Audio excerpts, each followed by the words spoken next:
past few years, there have been a lot of LED on-camera light fixtures, small units that punch out a lot of light while using very little power.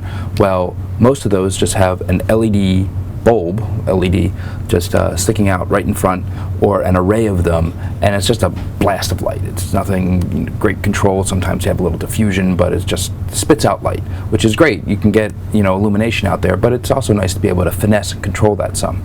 Well, most of those lights kind of look like this, but this one is a little bit different. This is the Mini DLOB, Dedotec, that's the company, Dedolight on board, and it has this that goes on the front.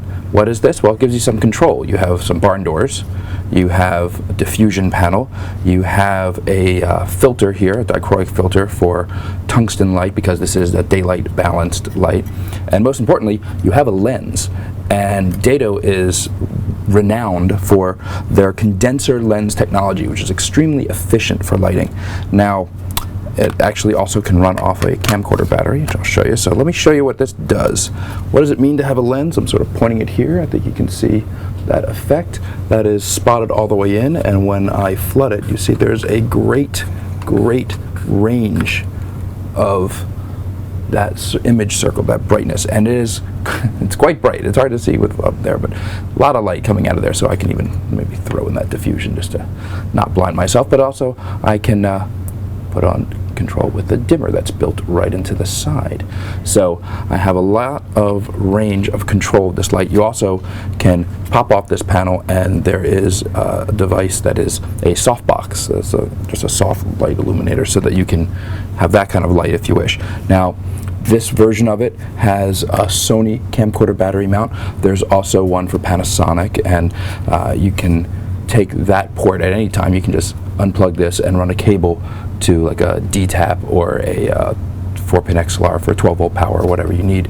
Other thing I like about it is that for mounting on the camera, it's either 1/4-20 or this the camera shoe, and there's a joint right here and also right up here. So you can imagine if you mount this like that, now you can have, this is where it mounted on the camera, this is extending now well out in front, so any onboard microphone or a matte box or lens hood, anything, you won't have to worry about getting a shadow from any part of the camera from this light. Just nice even illumination. And also you can take this guy, imagine if you need a little stash light that you can stick in the background. It's self-powered. It'll run for hours with this, and just be able to tuck this in place, and you can really be quite powerful if you swing that diffusion out of the way. You can set that up and light a background element or something. It's easy to stick on a shelf somewhere. Just a very clever light with a lot of control and adjustment, and it's competitively priced with other small onboard LED camera lights. Nice little product from Dedo.